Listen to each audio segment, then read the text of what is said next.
Welcome to our program on Kardec Radio. And now, here's our host, Dr. Vanessa Anceloni. Welcome, dear listener, to Kardec Radio. Here we are to talk about your brain on religious experiences. And Allan Kardec actually had his question, as visionary of a researcher as he was. Allan Kardec in 1857, when neuroscience didn't even exist as a science, he was already asking questions that pertain to the influence of our organism on our souls. Of course, at Kardec Radio, we have to share the view of science and spiritism in combination to really nourish our souls. And we are truly honored that today in our show we have Dr. Andrew Newberg. He is this pioneer scientist that has been working on a very new field in neuroscience. It's named neurotheology. We're going to learn a whole lot about it and understand how our brains are activated in certain areas or deactivated in other areas when we're feeling the feelings of God, connections with God, when we're praying, we're meditating, etc. We have a lot to learn from Dr. Newberg, and we're really honored that he's here with us and to share with you the news about Kardec Radio. We are already in 53 countries around the world. Though majority of our listeners are in the North America, mainly in the United States of America, we have listeners in 53 countries, and it's an ever-expanding movement. It's been 5 months, and we are already in 53 countries because we know people are thriving and striving to get more for their souls. And also in the United States, we have only 4 other states, and we are going to be in every state in the United States. Go to our website, KardecRadio.com, and find out which states don't have Kardec Radio listeners, and get to know more. By the way, when we talk about our brain on religious experiences, it's a question that has been asked since ancient times, when philosophers asked about the influence of our organism in our mind, and vice versa. And Allan Kardec, in the Spirit's book, question 370, he asked, could one infer from the influence of the organs a connection between the development of the cerebral structure and the moral and intellectual faculties? And the answer was fascinating. Do not confuse the effect with the cause. The spirit always possesses the faculties that are proper for it. Thus, it is not the organs that give it its faculties, but rather the faculties that stimulate the development of the organs. Quite interesting. And we want to start this show with this very intriguing and stimulating discussion. And of course, we are not going to demand on science to tell us any proof at this point about the existence of the soul, but we're going to talk about what science has been investigating in this relationship of our belief in God and the brain. The brain is the master and commander of our body, and as honored as we are in this show to have the leading authority in this field with us, Dr. Andrew Newberg. Before we bring Dr. Newberg to you, we're going to open the show with a beautiful message from the book Living and Loving by the Spirit Joana de Angelis through the renowned Divaldo Franco. Let not yourself be deterred. Let's listen to it. Let not yourself be deterred. Slander affected you because you paid attention to it. Calumny harmed you because you gave importance to it. Discord has upset your ideals because you paused to consider it. Hatred has embittered you because of your hurt pride and inflated self-esteem. Dispute hampered your work because you let yourself be entangled in it. Doubt nestled in your mind because you kept yourself in aimless idleness. Accusers live within a low vibrational level. To give them too much attention in order to attract their sympathy is a waste of time. You expected a general approval but did not care to consult with God. If you are striving to do good and others accuse you, if you are generous but people call you a spendthrift, if you are humble and people say you are stupid, if you have self-discipline and people judge you strict, if you meet your duties and others curse you, if you bow in prayer and try to act according to the gospel and people despise you, do not consider their opinions, because that is not what the Almighty Father thinks of you. Do not let other people's opinions deter you. Do not allow yourself to be either afflicted or conflicted by the contradictory opinions of others. Accept only the inspiring suggestions that stimulate your spiritual progress. You will always meet with those who are productive and those who complain, accuse, criticize, and harass. Such people come and go and are soon forgotten, but the work done by those who dedicate themselves to do good will last forever.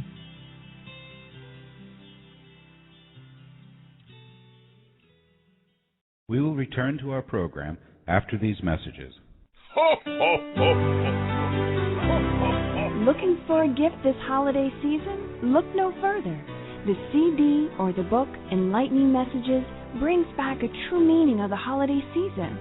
Buy your copy online at www.ssbaltimore.org/bookstore. Nourish Your Soul with Kardec Radio. Kardec Radio, live every Saturday at 11 a.m. On December 6th, Strand Releasing proudly releases on DVD the Brazilian blockbuster Astro City, A Spiritual Journey. Based on the best-selling book by medium Chico Xavier, the film tells the story of André Luiz, a successful doctor who experiences an enlightening spiritual awakening after his death. When he wakes up in the spiritual world, he embarks on a new journey of self-discovery and transformation. Buy your copy now. Contact us at www.strandreleasing.com.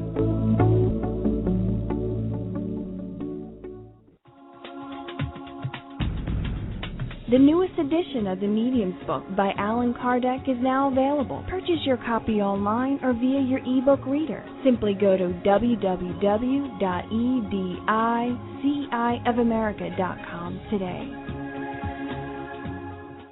Nourish Your Soul with Kardec Radio. Did you enjoy reading the classic story about Little Red Riding Hood? Then you'll love the spiritual spin on this classic tale. The Big Bad Wolf, reincarnated by Rock Jacinto, is a great way to share new perspectives to your children about spiritism and the law of action and reaction. Purchase your copy online at www.ssbaltimore.org.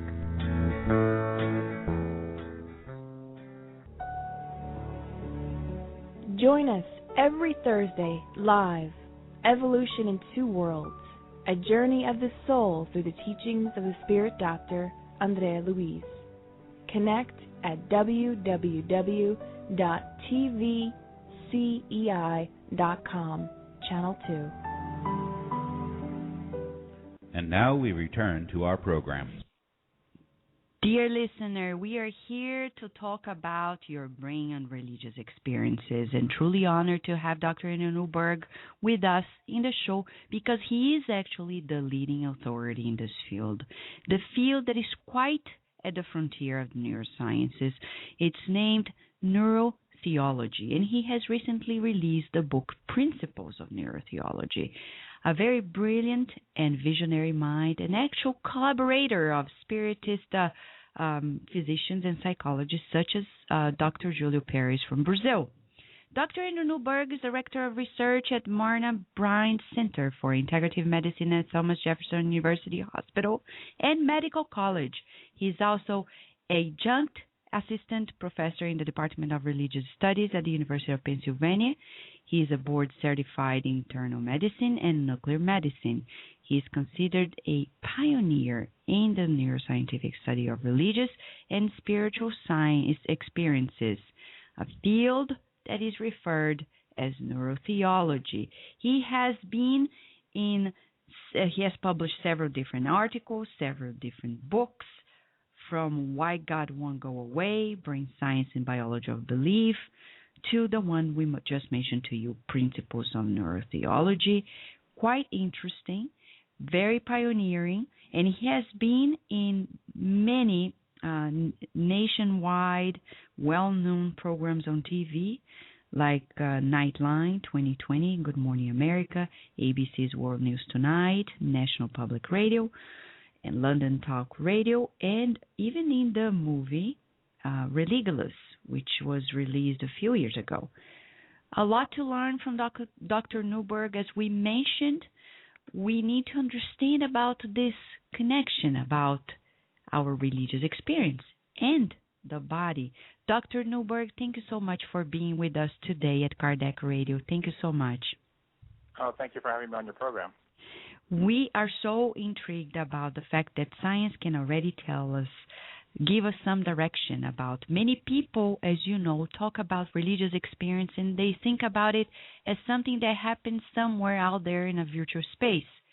Based on your studies, we can tell that it's very tangible. Are we right?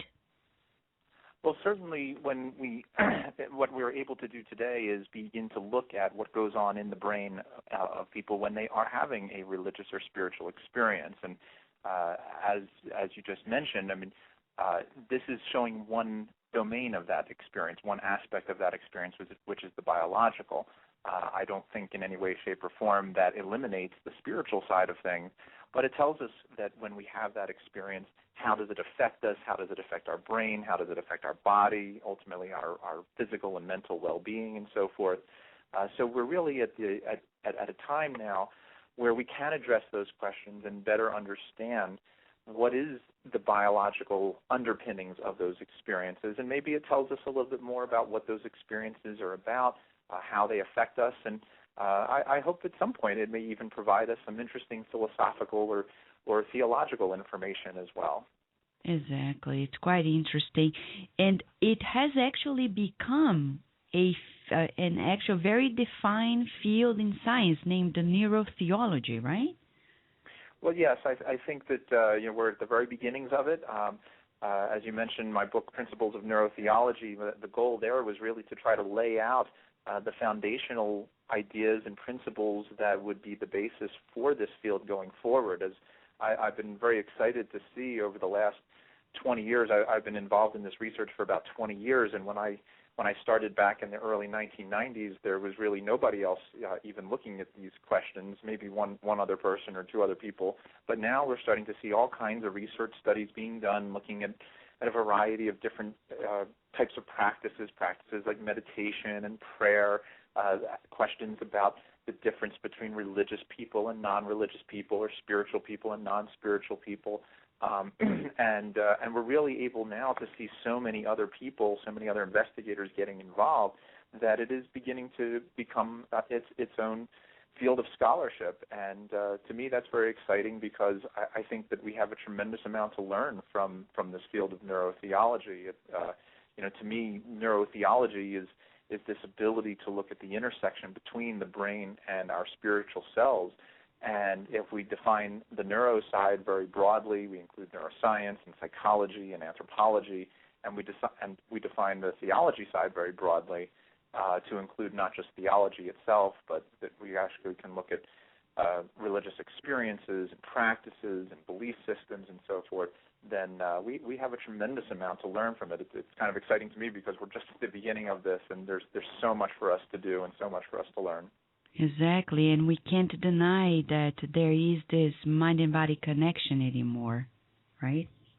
Oh, absolutely, and that has always been a very central tenet of a lot of my work, which is that it's interesting and it's nice to be able to say, well, this is what happens in the brain when you meditate or when you pray or something like that, but to also recognize the deep interrelatedness of the brain to the rest of the body. And, of course, we have kind of the larger philosophical question of the difference between the brain and our mind, our consciousness, our soul, our spirit. We don't really understand how all those different things may relate to each other. And that, to me, is also a real interesting goal of this whole field, does it help us to learn a little bit more about where within us our spiritual selves are, our biological selves are, our psychological selves, and how do they relate to each other? How do they intersect with each other?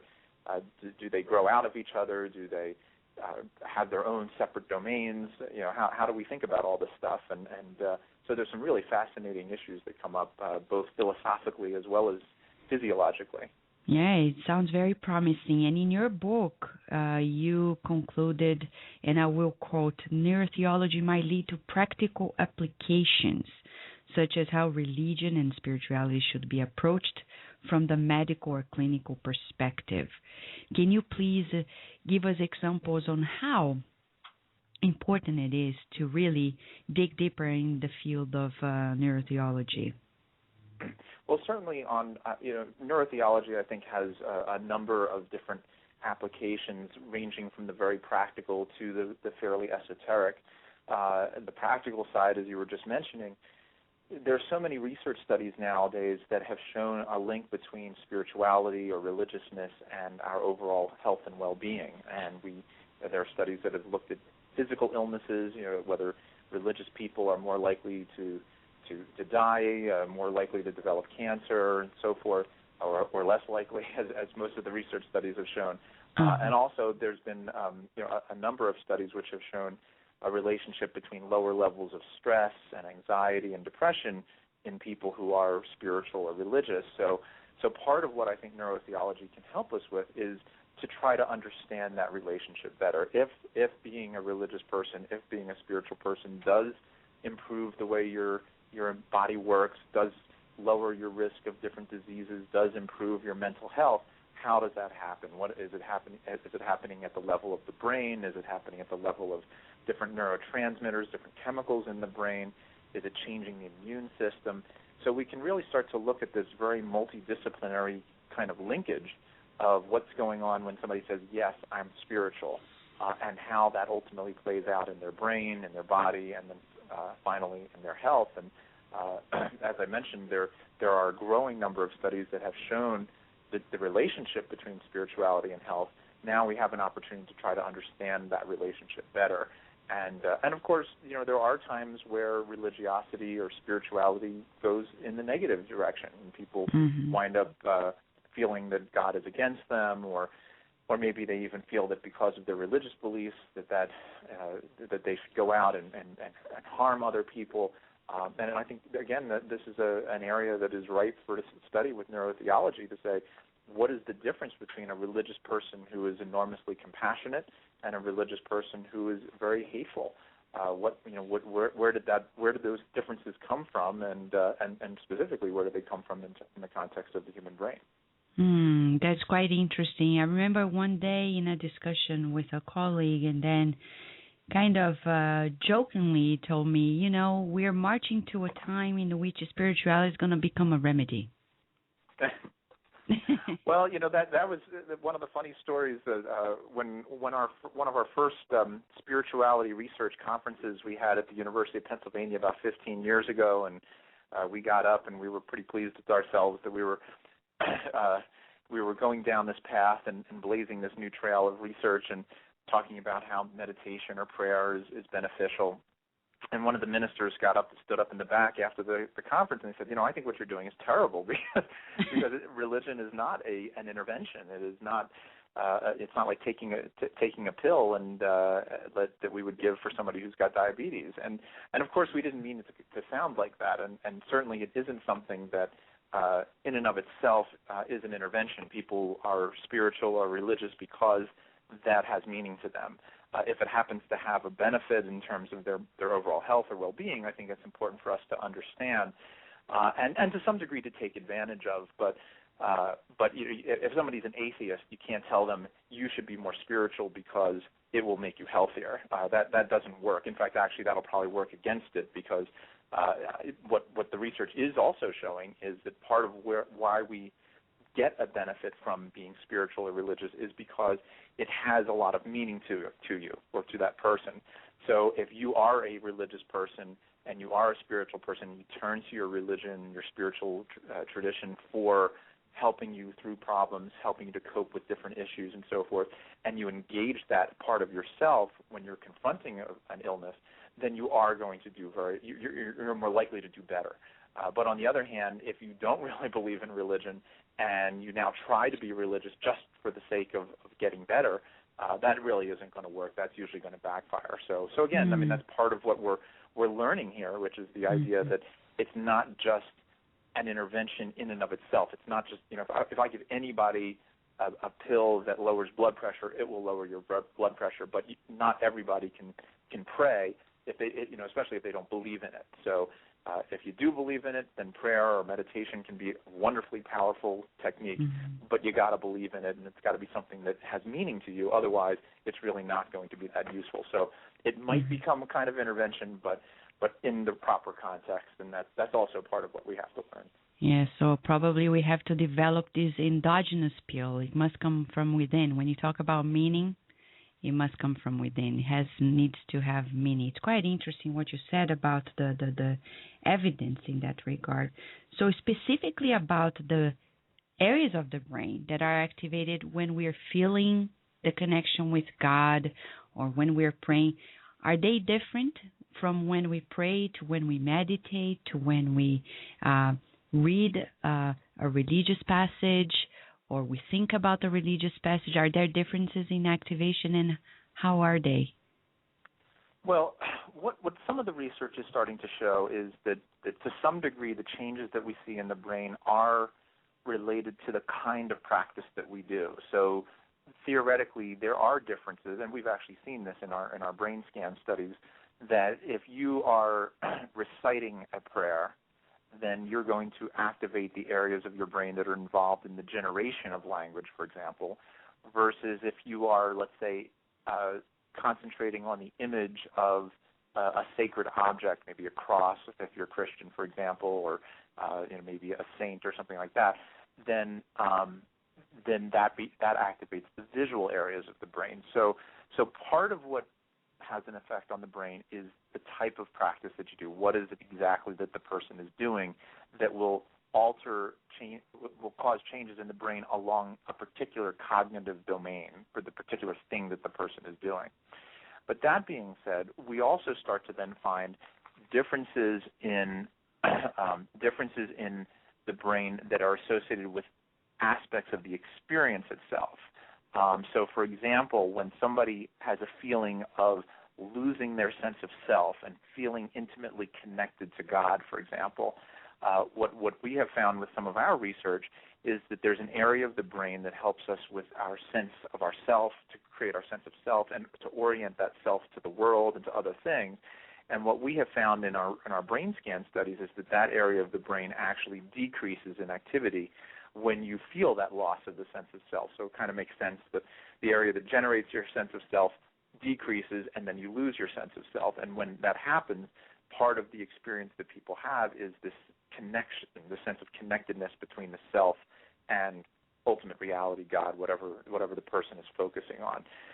Now, on the other hand, if somebody's engaged in a religious practice where they don't have that experience, then we don't expect to see that kind of change in the brain. So again, there are very specific kinds of changes that seem to depend in part on what the person is doing and also what the person is experiencing. And just to give one other example of that, if it's a very emotional kind of experience, then you see changes going on in the emotional centers of the brain, whereas if it's a very non-emotional experience, then we don't see those kinds of changes. So we're starting to learn the incredible complexities and richness of what these experiences and practices actually do within the human brain.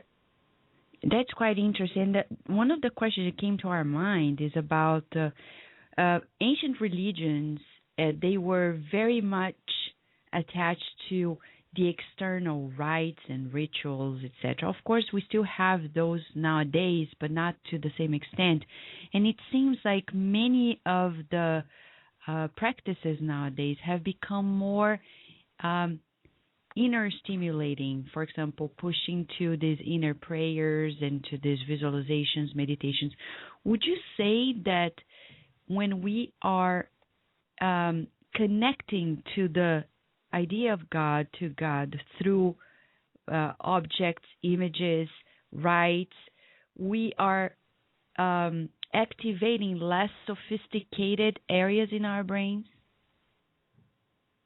Well, I think that you raised an interesting point about the difference between sort of what we might refer to as an external versus an internal driver of an experience. And when we look at how the effect of rituals themselves, dance, for example, or other types of religious ceremonial rituals, they typically activate some fairly basic levels of the brain. Now, to some degree, those rituals, sometimes I refer to them as kind of a bottom-up phenomena, because you actually, through the body itself, through the rhythms, through the movements, the dance, the music, and so forth, through the sensory areas of the body, you generate these experiences kind of from the bottom up, and then you get these sort of higher cognitive thought processes about God, or again, whatever the person is thinking about, that are in the higher areas of the brain, what we tend to refer to as the higher areas of the brain. On the other hand, a practice like meditation or prayer, which typically starts with language and our ability of those higher areas of the brain to concentrate on certain things, they still ultimately connect down back to those very more central, primitive areas of the brain, and still wind up with some very, very powerful experiences. So it can happen in either direction, and to some degree, those people who are very good meditators may be even more affected by rituals simply because their whole system is primed for it. So I think that either way, we do see a variety of different areas of the brain, including some of the more primitive, more central areas of the brain that are involved in our basic emotional responses and our basic relationship between ourselves and the world, as well as the higher areas of the brain that get us more into the thought processes. What does this mean to us? How do we understand the experience and the meaning of that experience in the context of our lives? So it really can go both ways, but you're raising a very interesting issue, which is how do we engage in these practices? How do we engage in these experiences?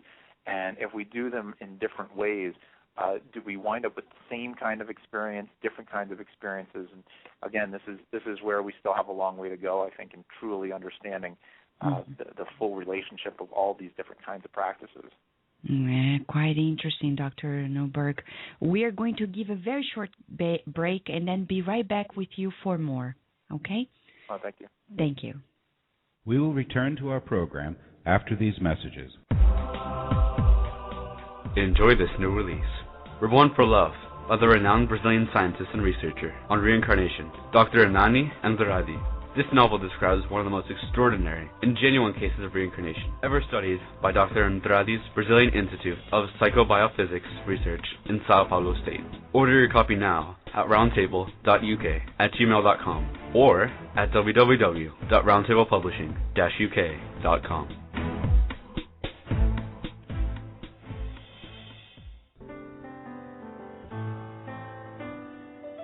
Spiritist Network, your gateway to on-demand Spiritist videos. www.spiritistnetwork.com. Spread the word. Kardec Radio, to learn more about Spiritism.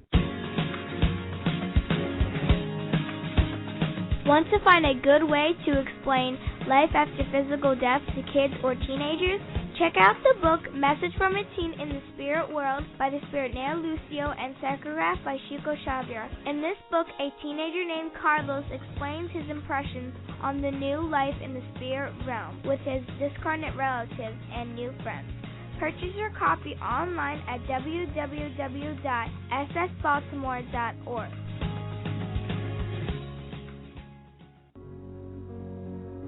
The Spiritist Magazine is a trimestral, digital periodical that publishes the latest news on the Spiritist thought and the movement in the USA and worldwide. Subscribe now at www.spiritistmagazine.com.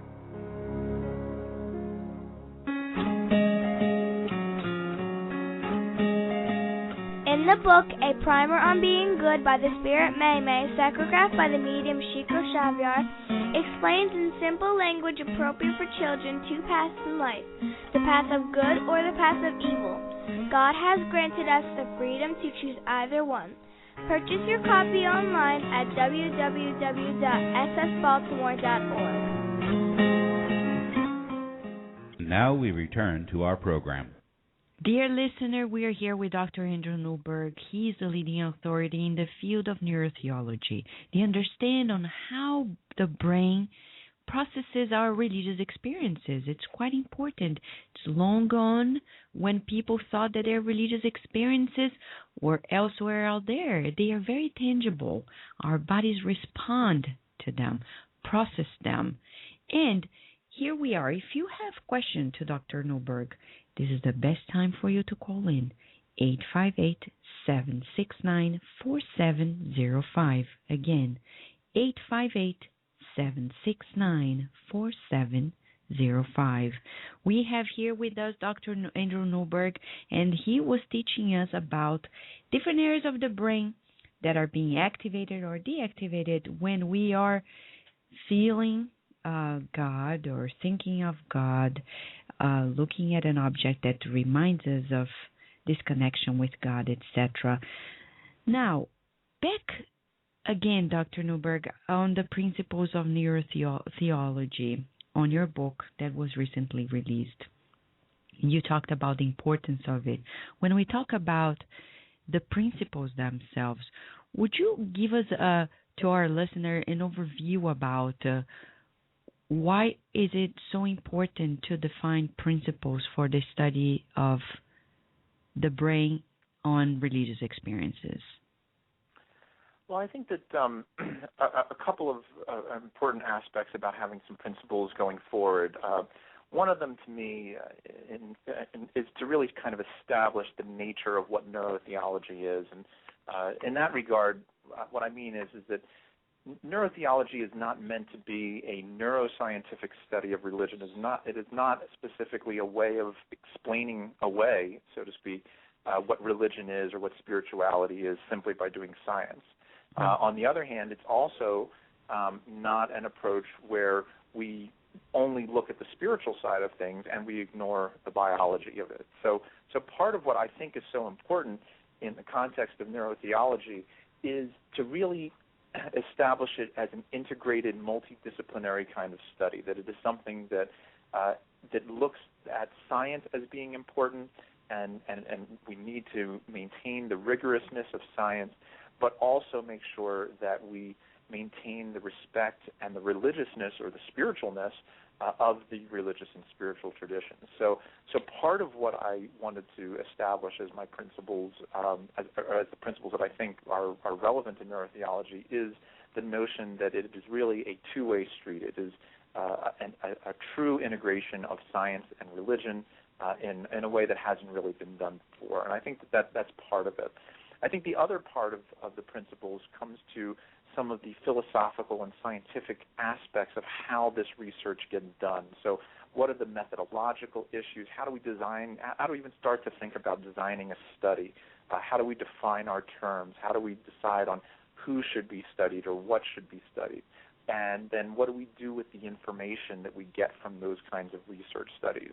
And again, that includes both the scientific studies, like the brain scan studies that we've already talked a little bit about, as well as perhaps scholarly studies, spiritual studies, contemplative studies that a person does on their own, and then how do they utilize that information that they get through a contemplative practice or a meditative practice, and what does that tell them about themselves, what does it tell them about the nature of reality, and ultimately the nature of physical reality versus the spiritual side of reality. So all of these things, I think, to me, are important in the development of the principles that we have going forward, that we then can begin to more successfully apply neurotheology as a field on multiple levels and in multiple ways. And that's really was my goal, which is to say I think that it's necessary for any field of scholarship to have some kind of coherent set of foundational principles that people can at least, as a starting point,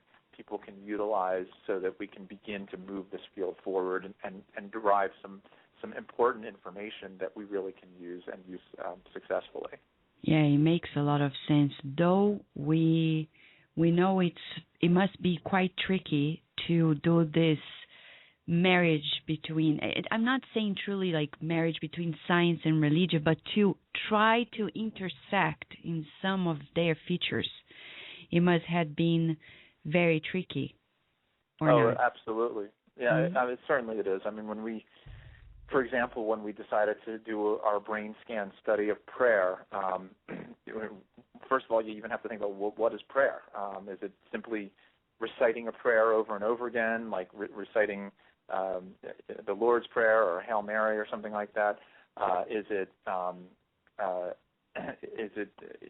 doing a more creative kind of prayer? Do we want a meditative prayer? Do we not want a meditative prayer?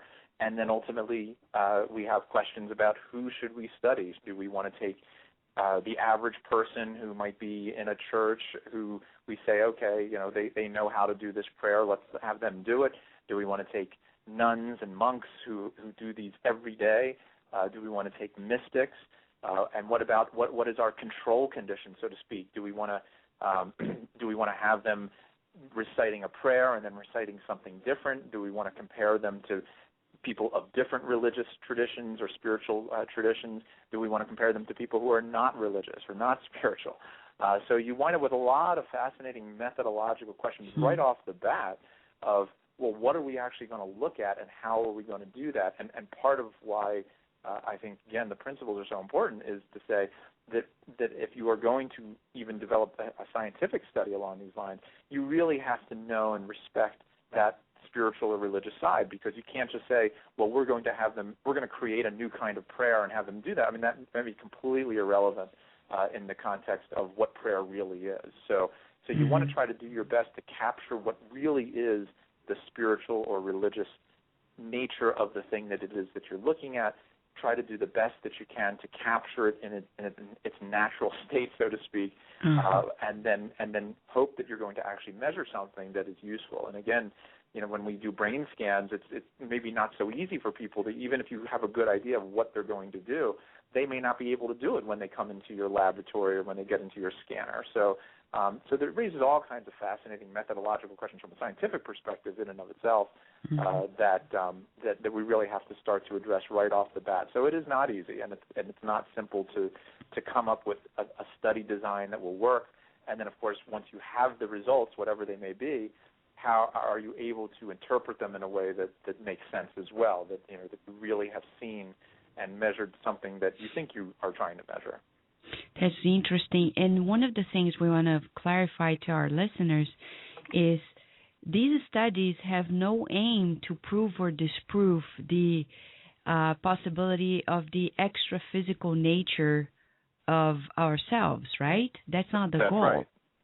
Right? No, absolutely not. Absolutely. I mean, when people ask me about what we're looking at, again, one of my favorite studies that we did was looking at some Franciscan nuns in prayer, and I always said, if the Franciscan nun has the experience of being in God's presence, and I get a brain scan of that, all that tells me is what is happening in her brain when she has the experience of being in God's presence. It does not tell us in any way, shape, or form whether God is really there or not, or whether she really is in God's presence, or whether it's just something that she's thinking about.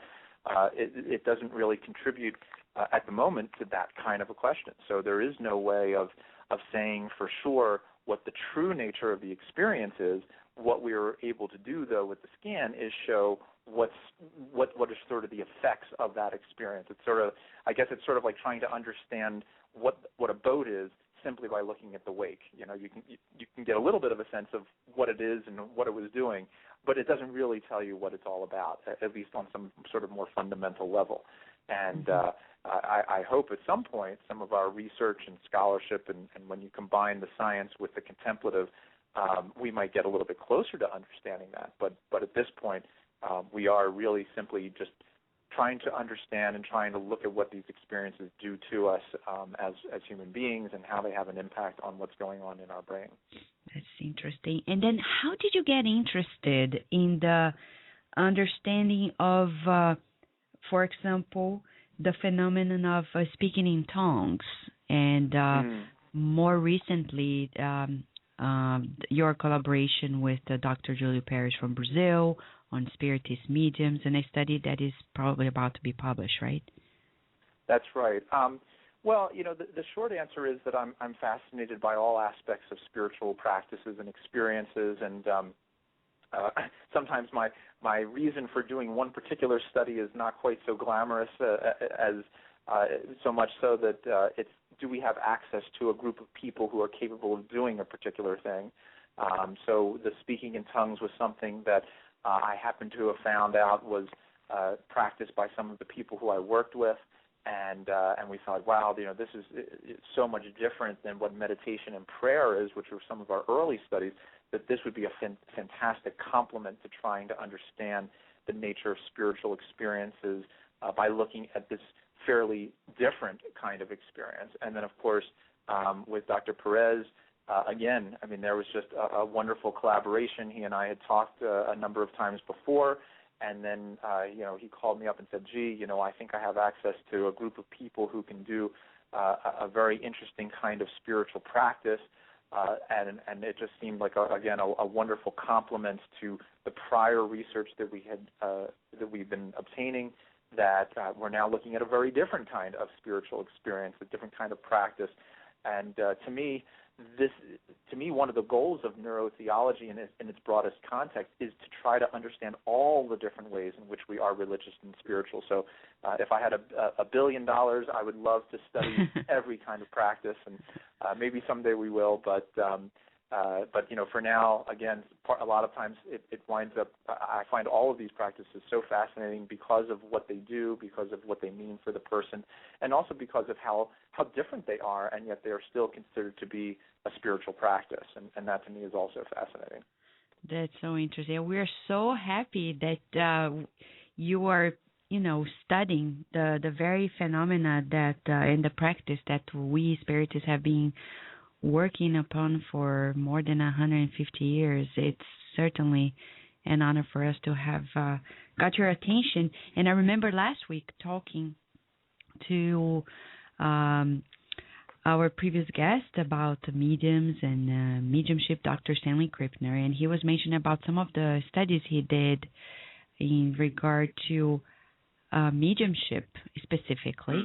And he mentioned about how intriguing it is because they observed that physiologically the sympathetic system is being activated in the trance state, whereas higher centers, for example, the prefrontal cortex, etc., they are being underactivated. And he's like, we still don't know why this is happening, but it's quite intriguing. So.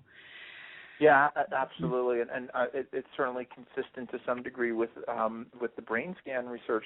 As you mentioned, the results that we seem to be seeing is a decrease of activity, especially in some of the areas like the part of the brain called the frontal lobe that normally helps us to keep our mind focused, that normally helps us to purposefully do certain things.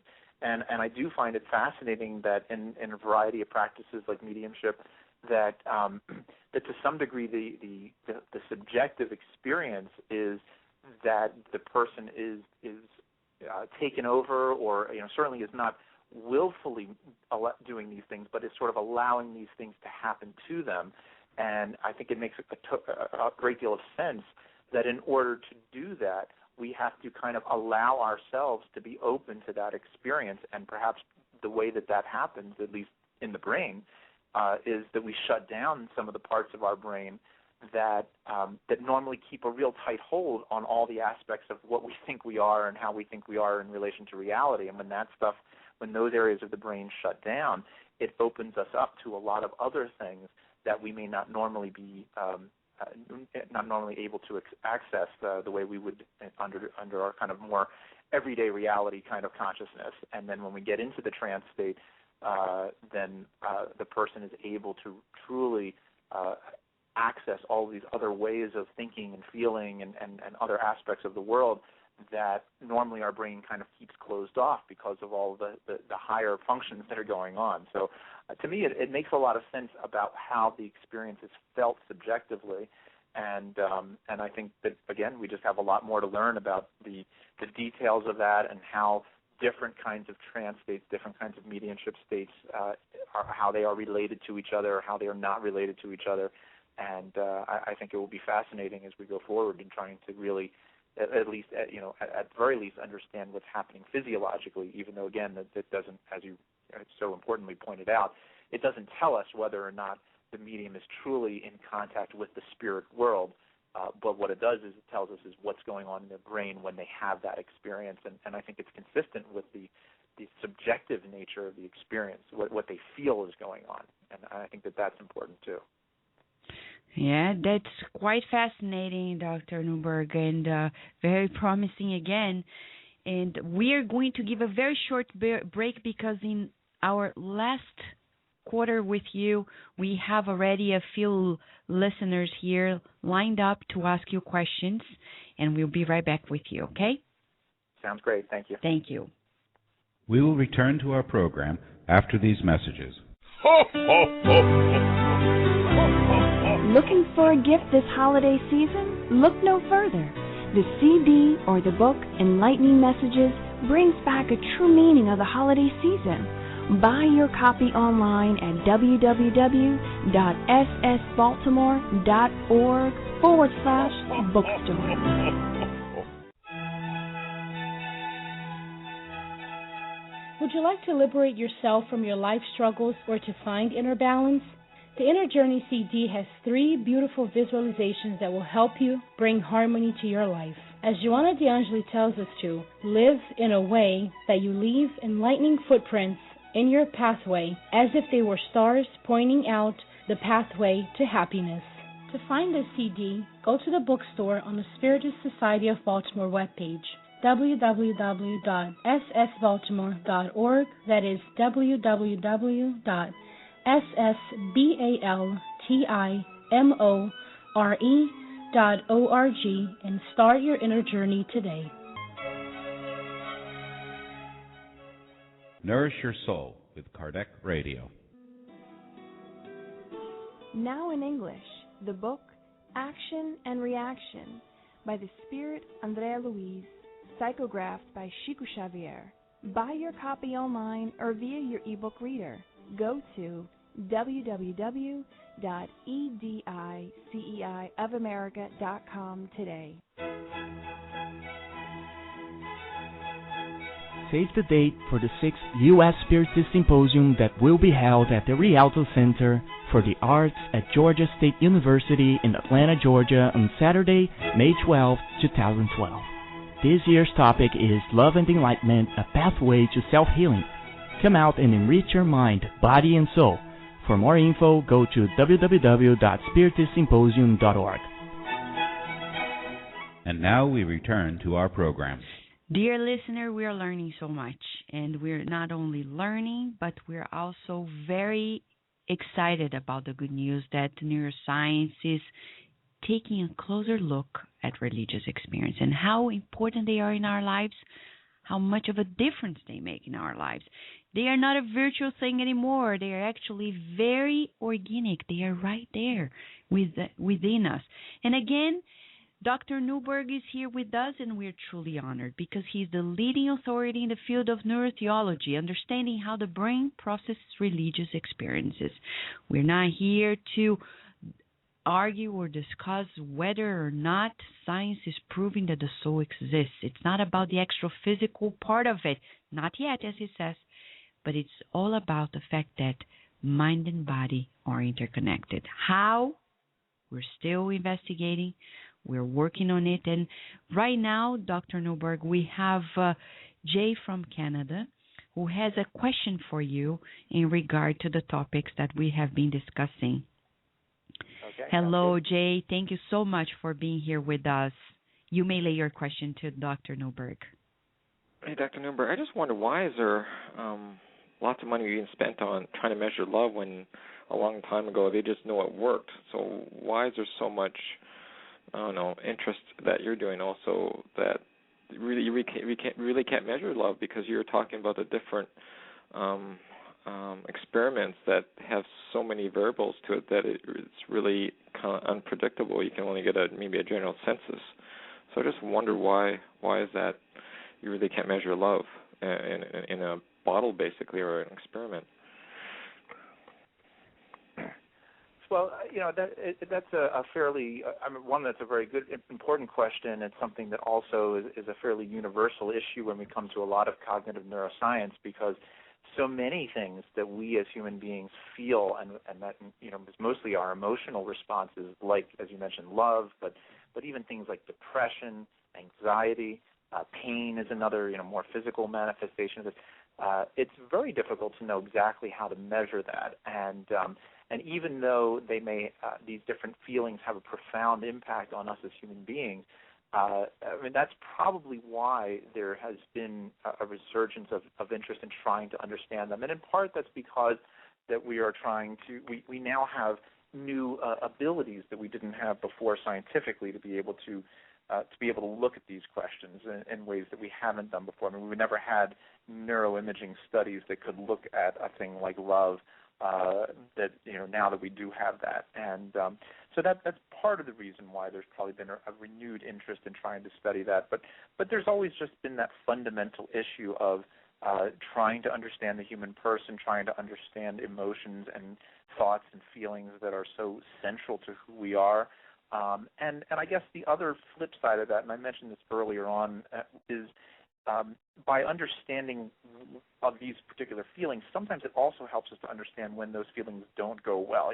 What happens when we fall out of love, what happens when we don't feel healthy, when we don't have a sense of well-being, for example.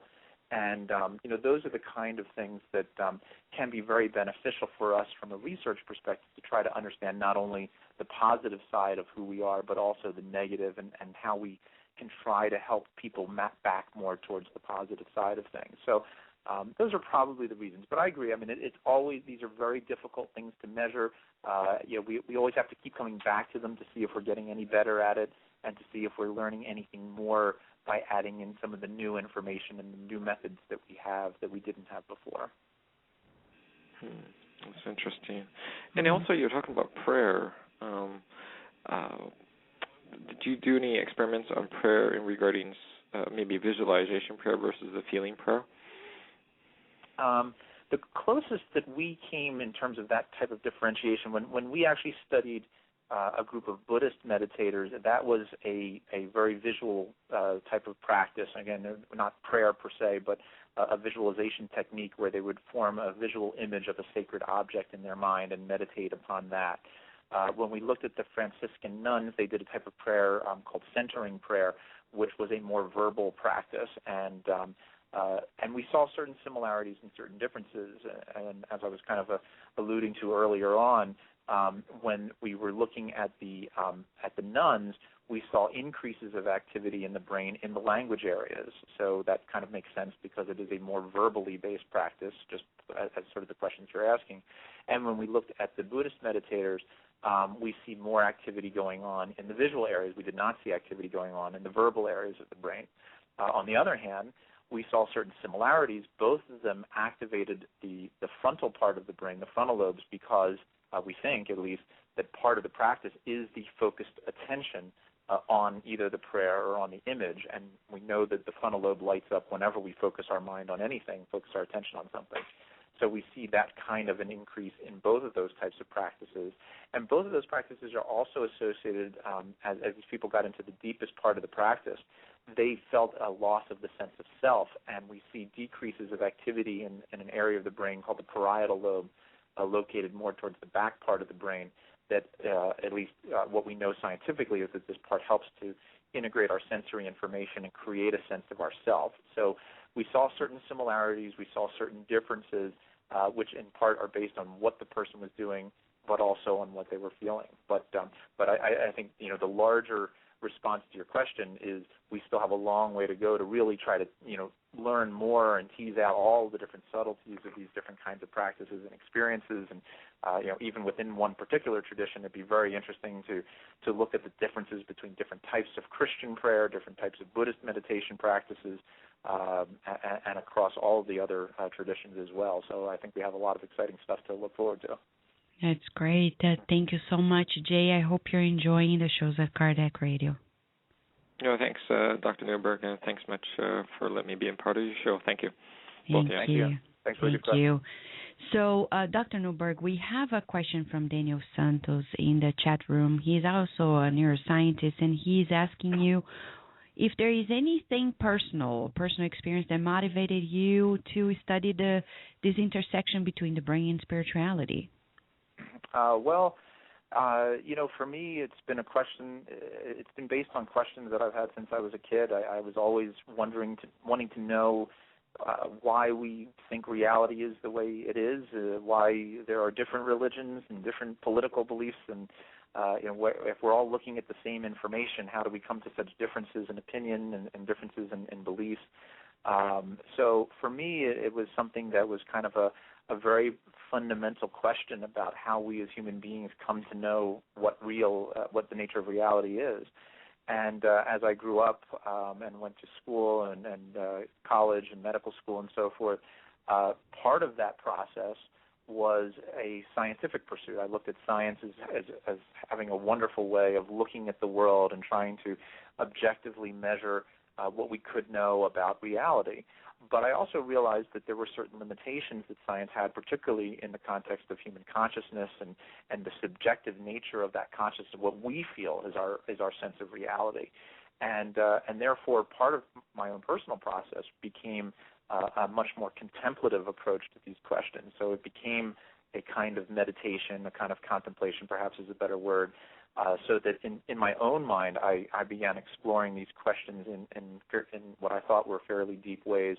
And then as I kind of went through my training, I saw the need to begin to merge what I was thinking about and doing on a more contemplative, personal level with what we were able to show on a more scientific level. And that was what ultimately kind of led me down the path of trying to integrate, as we talked about at the very beginning of the show, kind of the internal versus the external, and how do we bring them together? How do we merge them in a way that's effective? And do we ultimately can we ultimately find a way that will bring us a little bit closer to, at least in my mind, that fundamentally big question, which is how do we know what's real and how do we know what the nature of reality is all about, and can we use that information to kind of better understand ourselves and how we are to be as human beings. And so that's always been my goal. And so I haven't had like an individual experience, but it's been a lifelong goal and a lifelong process. And that's quite interesting. Dr. Newberg, we have here with us Kirsten DeMello. She is a nurse, and she would like to lay a question to you. Hi, Kirsten. Thank you so much for being with us. Hi, Vanessa, and hi, Dr. Newberg. It's a wonderful show. Thank you for allowing me to pose a question. It's actually a comment and a question. I wanted to thank you guys and Dr. Newberg for taking this time. It's wonderful bridging up of the multidimensional being of which we know we are for sure. But the question that I have, listening to your show, learning about the research that you have been doing, Dr. Newberg, how do we tell the average layperson who doesn't quite understand the complexities of these types of research necessarily, that these findings have meaning and play a part in our integral self, and how can we best apply this knowledge to serve us not in a selfish sense, but serve us in a sense for our growth across the board, emotional, spiritual. How can we explain this to people, that this is important from your perspective in the research, that this is important for our everyday lives? Sure. Well, I really appreciate that question. That's also been at the forefront of at least what I've been trying to do with the research that I've been pursuing over these last couple decades. I think it's so fundamentally important to try and reach out to where everyone is, and whether that's a scientist or a theologian or just a general person, to be able to help them to engage these kinds of questions, to provide them perhaps a new perspective to look at these questions in ways that maybe they haven't done before. And as you said, I think part of the goal as the research continues is that we're going to see better and better the ability to apply this information in a more practical way. So, for example, one of the research studies, to get really practical here, one of the research studies that we did about a year or two ago was to look at the effect of meditation practices on memory. And we showed that we looked at one particular kind of meditation practice that actually did very well at improving memory and also changing the way the brain worked. So I think that then is something that we can get out there to people and say there are practical implications. There are ways of applying this information. You don't have to be a neuroscientist. You don't necessarily have to be the most spiritual person in the world.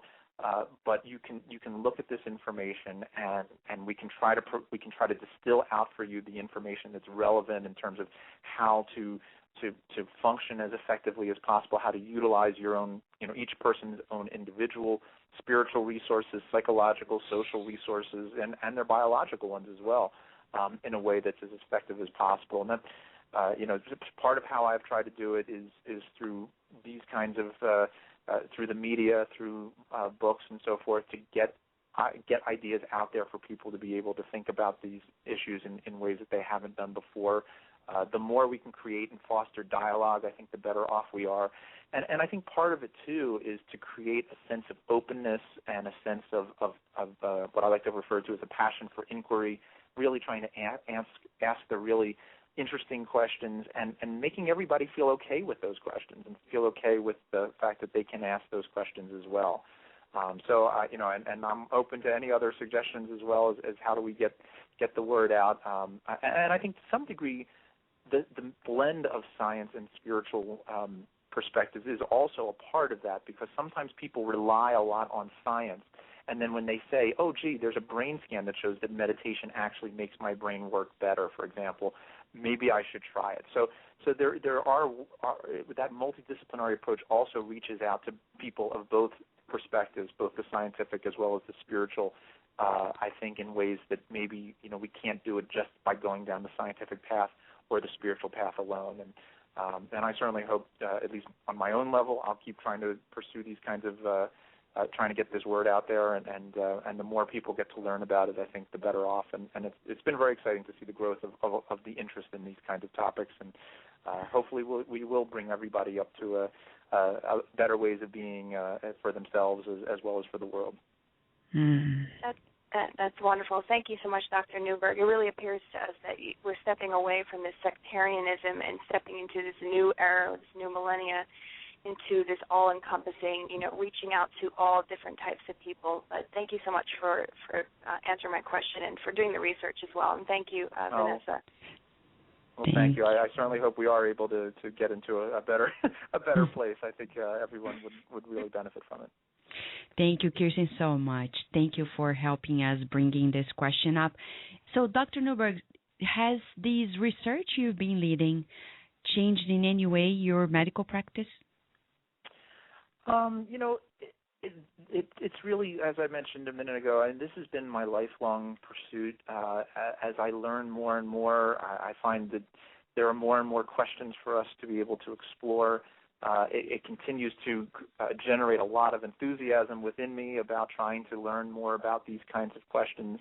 And so, to that degree, I've tried just to continue to make this as big a part of my own life, my own personal practices, my own research practices going forward, to really continue to explore these questions in as deep a way as possible. And I guess to some degree, I recently moved into my research facility at Thomas Jefferson University, their Center of Integrative Medicine, which really matches my own personal perspective on a lot of this by trying to create a much more integrative way of looking at human health and well-being.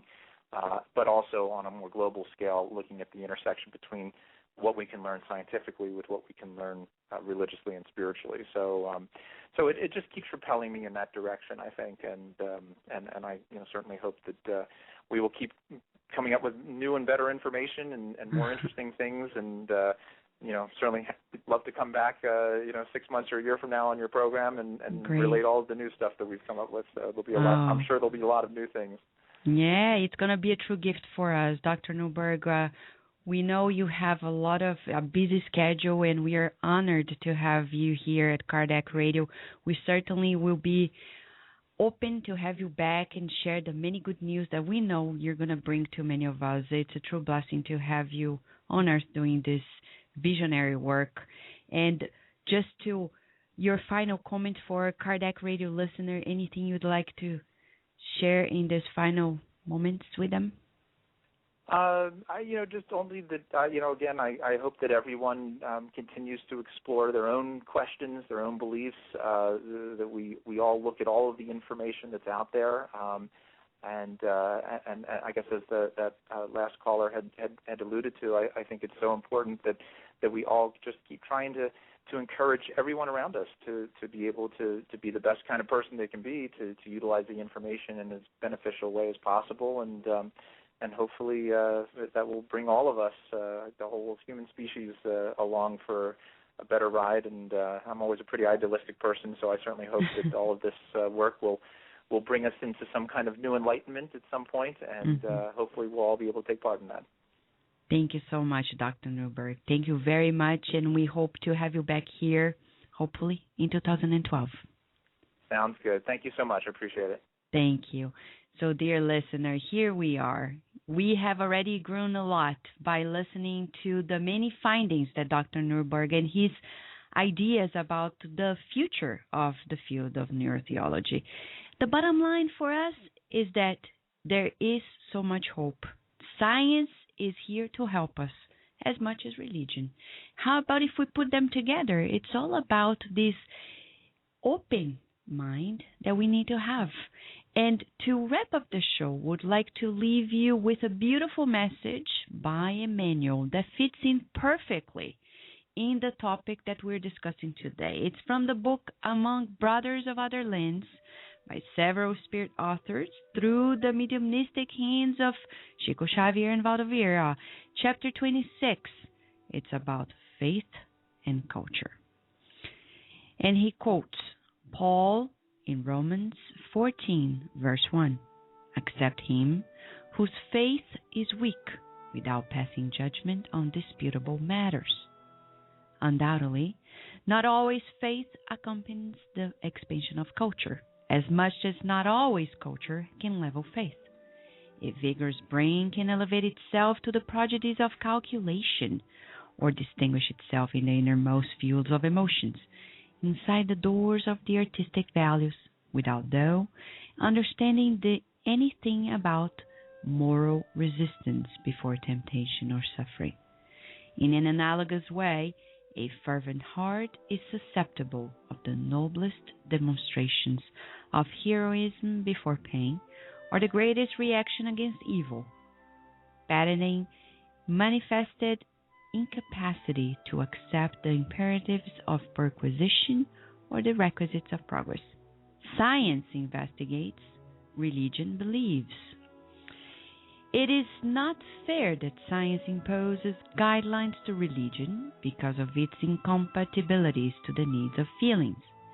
And it's not reasonable that religion obliges science to adopt norms that are irreconcilable with demands of reasoning. Balance will be our climate of understanding in all issues that regard faith and culture, or we will always be threatened by the desert of disbelief or the march of fanaticism. Let us help one another in the sowing of faith. Let us learn to listen with serenity, to speak rightly. The Apostle Paul says, accept him whose faith is weak, without passing judgment on disputable matters. It is because to reach culture, child of work and truth, the human being is naturally compelled to inquire, examine, experiment, and theorize. But to reach living faith, child of comprehension and love, we need to serve. And to serve is to make light unravel. Dear listener, here we are, nourishing all of our souls together, knowing that we are progressing on the planet Earth. And today, we are so honored to have Dr. Newberg with us. Let us send him our virtual hug, our true gratitude for his time, for sharing with us the great news that science, specifically neuroscience, is paying a very close attention to a part of our life that is so important, our religious experiences.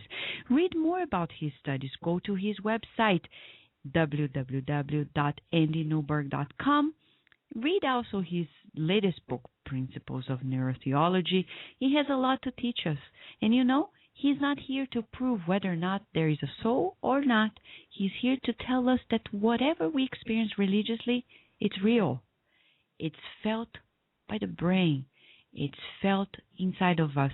And you know, Kardec, in Question and Answer 370, had addressed it 154 years ago.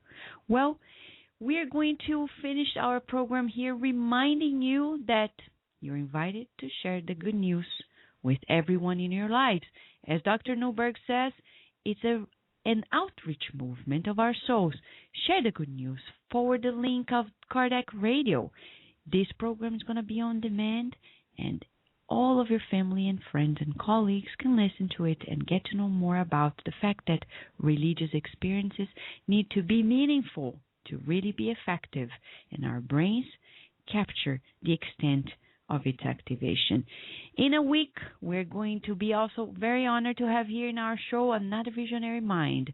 Dr. Dana Zohar from Oxford University in the United Kingdom is going to be here with us to talk about your spiritual intelligence, the SQ, and the fact that we need it to boost a new life and to create a society that is spiritually intelligent. What is this all about? Can it change our lives? Can it make us feel better, do better, and change our planet? Come back in a week and answer these questions. Dr. Dana Zohar is going to be with us. For the time being, we wish you many blessings.